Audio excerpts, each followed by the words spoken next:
LP Master 6, and welcome to Let's Play Star Fox for the Super Nintendo Entertainment System. Or if you're in Europe, Star Wing. Ooh, yes. Now, last time on the SNES Classic on my channel, we did Super Mario Kart, and look at the games we'll be skipping over. There they are. Oh, let's get right into it. I am very nervous. But so when Star Fox 2 finally came out, was it Star Wing 2 in Europe? I don't think so. I think it was only the first two games that came out that they cared to change the localized name.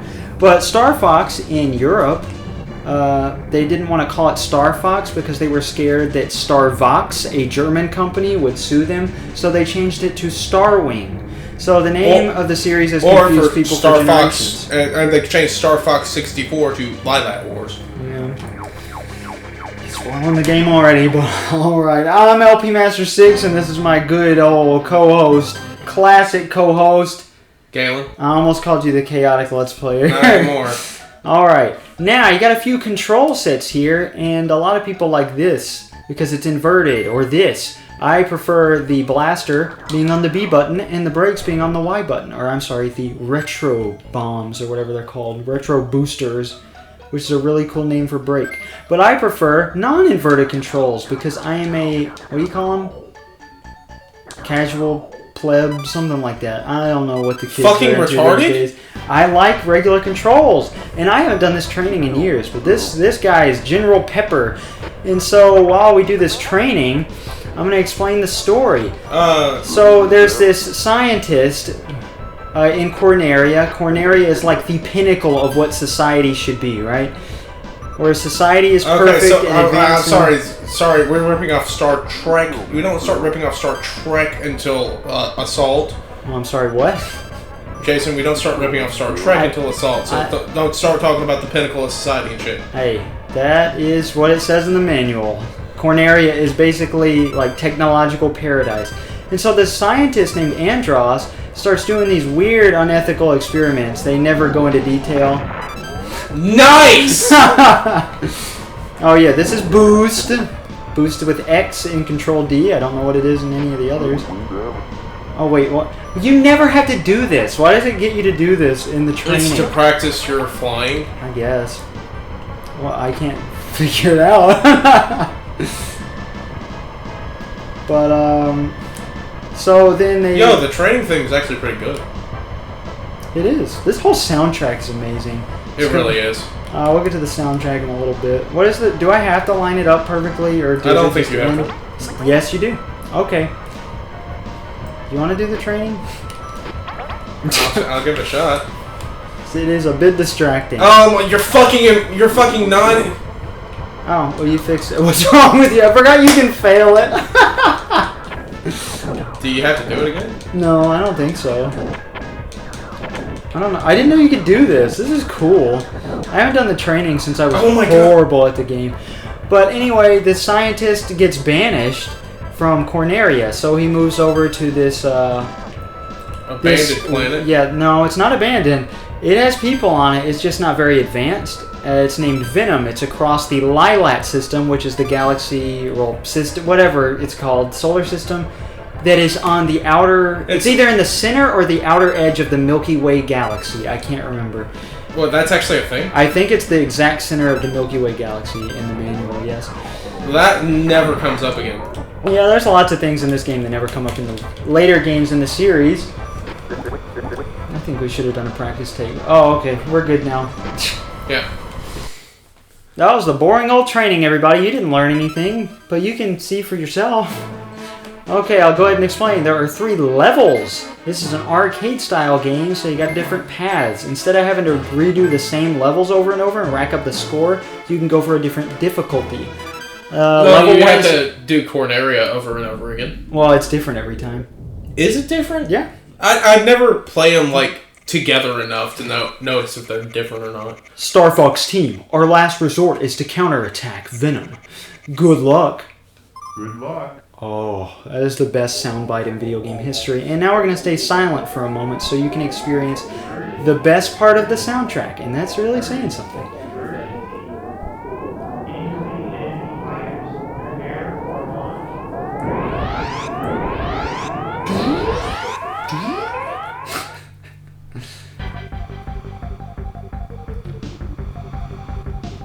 Let's rock and roll! That's a later quote from the game, from the series. You do realize that my 95% of my commentary is going to be quoting Star Fox games, right? Oh, I'm sure. But I don't know what any of the enemies are called because most of them do not have official names. In this, okay, Slippy tells you, look! That's Slippy Toad, by the way. He's one of your team members. He's the most useless. In this game, they're all the most useless. Well, you see, the thing is, you have to be really bad to be useless in this team. But, like, okay, he gets you to fly through those things. That's just for show, I guess, because it doesn't give you anything, no matter what you do. I think it gives you points. That yellow ring I went through is called a, oh god, it's called a something supply ring. I don't Shield remember. supply? No, it's a something supply ring because the checkpoints are called supply rings and the yellow ones are called something else. It's a stationary. No. But okay, so they ban Andros and he gets all pissed off, and so he creates an army and declares war on the Lilat system. Yeah, and then he does it 5 more times. Well, this is in its own little universe. Yeah. But I'm trying to do what I usually do and not compare it to later games, which I can do easily because I've only ever beaten 2 games in the Star Fox series. This one and 64, which comes after it. Release-wise, I've played the 2 after that. You haven't beaten Star Fox 64. Yes, I have. No, you haven't. You okay, beat the easy path. Technically beat it. You technically saw the credits, but you did not beat Star Fox 64. Shut the fuck up. Well, Star Fox is one of my favorite series of all time, and I'm going... This is probably going to kill me, watching him play this. I can probably play this game better than you can. I will give you SNES, but any other Star Fox game is going to kill me. Oh, I know. I'm going to try to get a lot better before then. But, I love shooting these robots. It hurts me. Because they're not doing anything. They're just programmed to take buildings. They're just carrying buildings around, and I feel bad for shooting them. But, okay, so Andros creates an army, and he attacks Corneria. And General Pepper, leader of the Cornerian Defense Force, since they don't know much about war, they aren't prepared for defense, they send all their fighters out, but they can't do anything. So General Pepper commissions a scientist who goes unnamed, or a team, or whatever, to make the R-Wing. Create the R-Wings, but nobody is skilled enough to pilot them, so he calls upon the legendary team of mercenary pilots named Star Fox. Fox McCloud, who we are playing as, Falco Lombardi, Peppy Hare, and Slippy Toad. Yeah, I love how everyone has a... We've got like 2 really normal, you would probably hear it in real life, last names, and then Hare and Toad. You want to know the reasons why the animals were picked the way they were? Why? I can't remember for a fox, and, well, I know it was a fox, a bird, and a rabbit. Well, specifically a hare, because of how common they are in Japanese folklore. Yeah, I knew that. I remember that from the Star Fox Zero presentation, actually.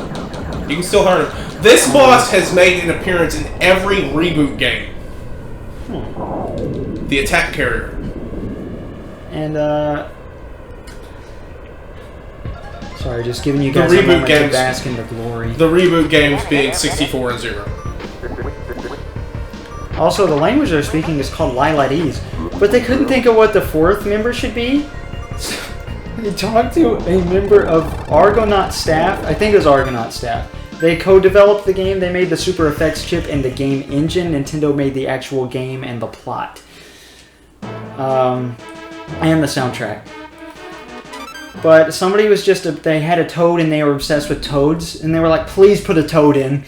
That's literally the reason why Slippy Toad is in the game. Is that why Slippy sucks?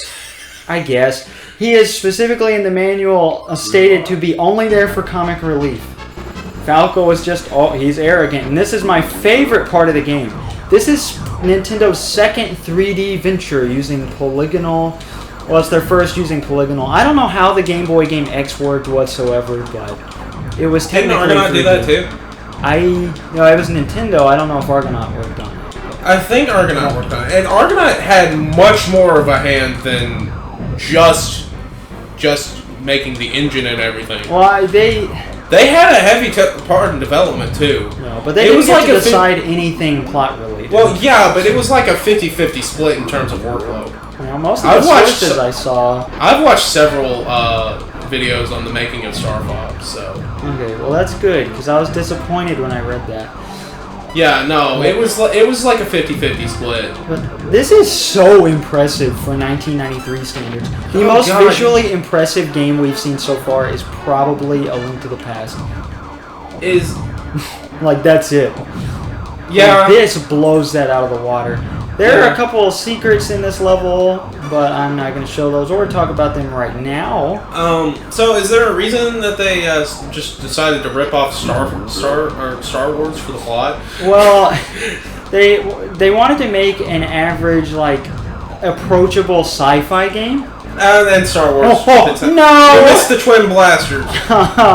I've admitted the Hyper Blasters. He doesn't like first-person mode, which you can switch out of at any time using select. I don't like first-person mode because I like knowing where my ship is. Yeah, no, I always miss the pickups. I missed an upgrade to the blasters. There are 3 forms of the blasters, and whenever you die or have your wing damaged... Can you damage your wing in this game? Because it's never happened to me. Oh, yes. It's not very common, but it happens. Yeah, usually I die before my wing gets destroyed. Did I do it? No, I didn't do it. Okay. Well, I wasn't going to utilize it anyway, but I was going for a little secret there. Foreshadowing, but I failed miserably. Also, the reason that General Pepper is a dog and Andros is a monkey, which I think it states in the manual, is a Japanese old classic saying of fighting like dogs and monkeys. Yeah, the Japanese think of, like, dogs and monkeys the way we think of dogs and cats, for whatever reason. I don't even think they have monkeys over there, so I don't understand the point. I've never understood it, but I've just always kind of gone along with it. These are my least favorite enemies in the game. Because you can never tell when you do damage to them, but you actually do damage to them. But they always shoot the most powerful kinds of lasers at you. This boss is... I like how racist everyone is in Zero, though. Against, the monkeys. Against the dogs and monkeys. You're going to work for a dog. Beaten by a fox? Wait, so it's actually a race war sort of thing? There's heavy racial undertones to it. I love it. Yeah. This is something I didn't get. Also, that can hurt you a lot. Yeah, I'm sure. But something I didn't get the first several times I played the game, like a lot of stuff, is that you can be hurt by your lasers ricocheting back at you. You can what? Did you not know that? I did not. Yes, on at least half the bosses in the game, your shots will ricochet back at you and kill you. I'm sorry. When did they only do as much damage? Jedi. They do as much damage as like a regular laser. But your enemies, you can shoot them. I think we demonstrated it in Corneria. They can be chased by enemies, and you can kill the enemy, and they won't get hurt. Unlike I did for Peppy, because I don't know. I've been too focused on talking. I'm not going to do very well at this game. Listen. Ooh, a credit in case you get a game over. Because it's a reference to how the arcades were dying, and they wanted to make an arcade-style game. I never finished the comment on why they made the story like it is. This is dead-ass just the Star Wars jumping into hyperspace.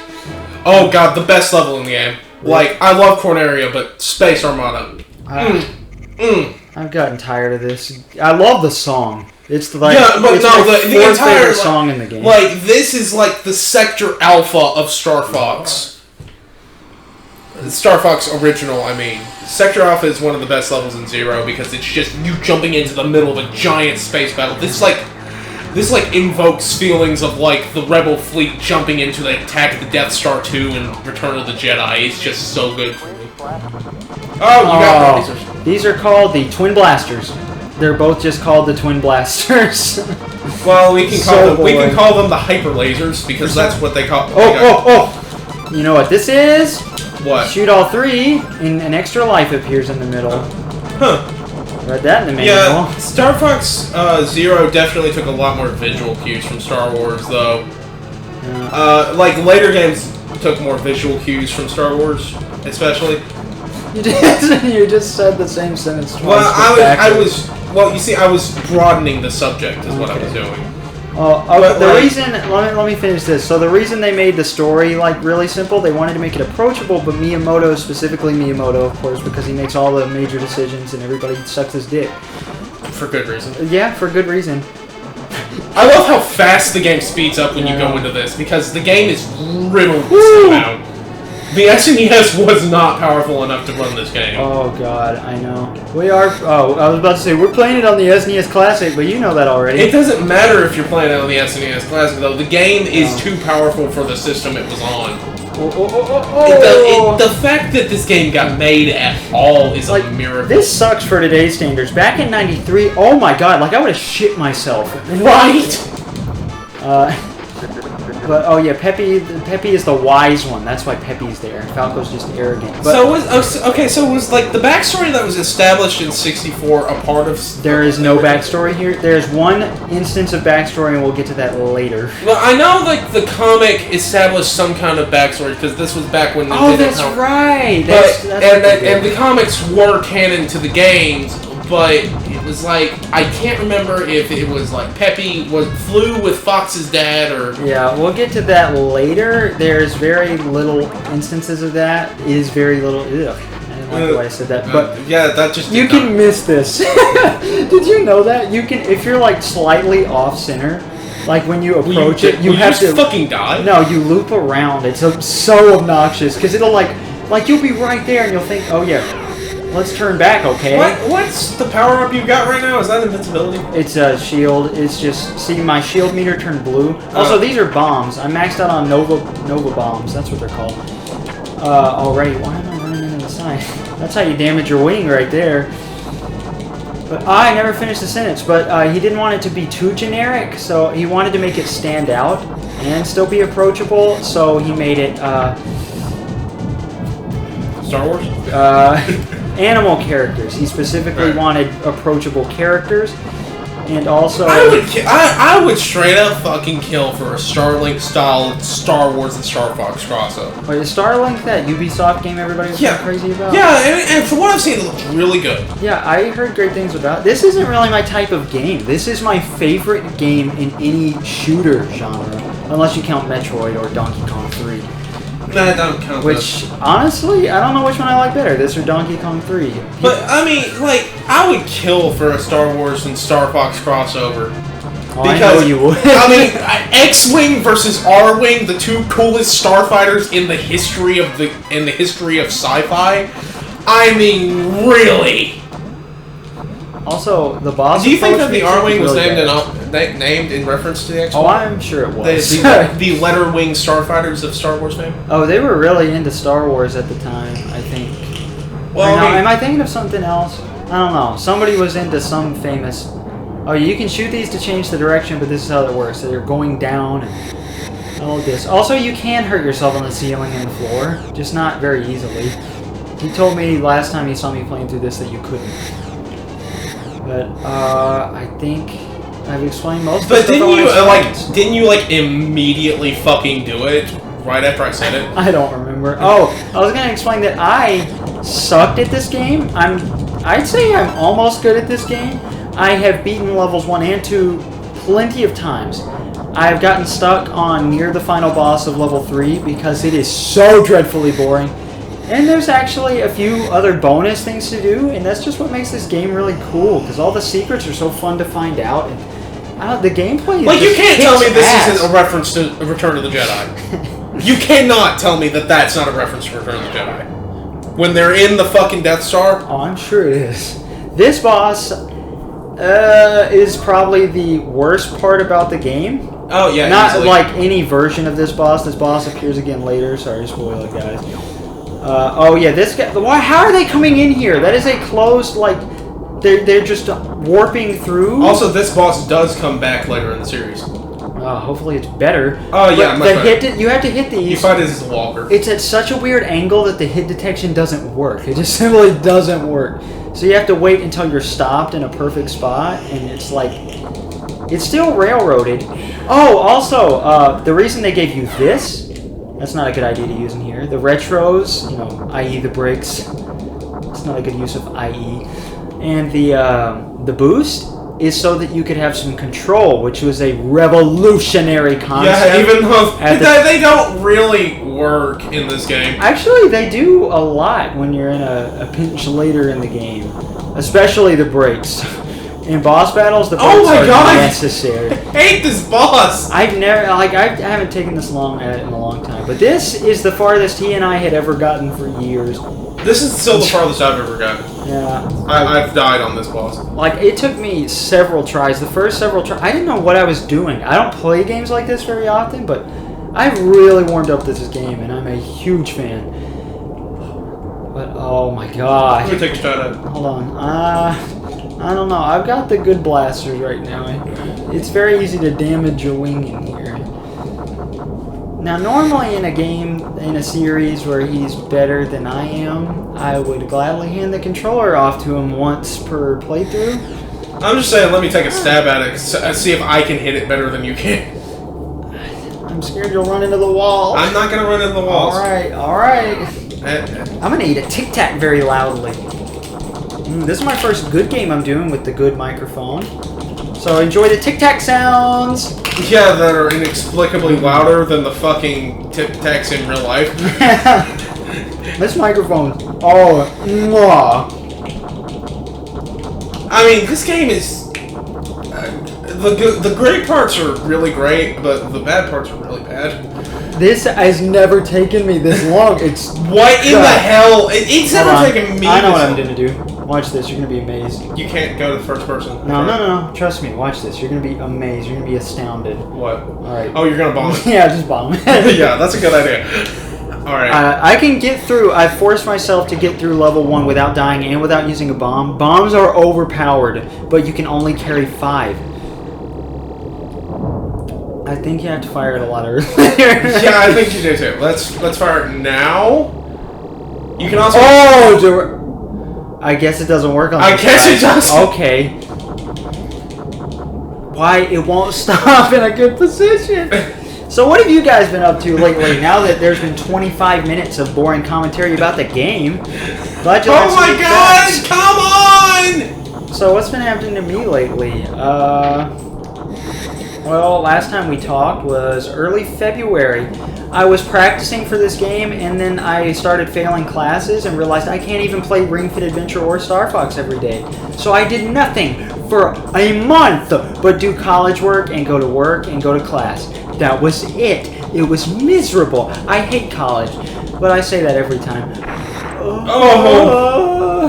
Oh, this is why I died on this boss. Okay, give me back. Okay. I've never seen it turn around the opposite way. I've never seen it take this long. I moved it. What? You can move. How do you do that? You just keep going this way? Yeah. That makes this so much better.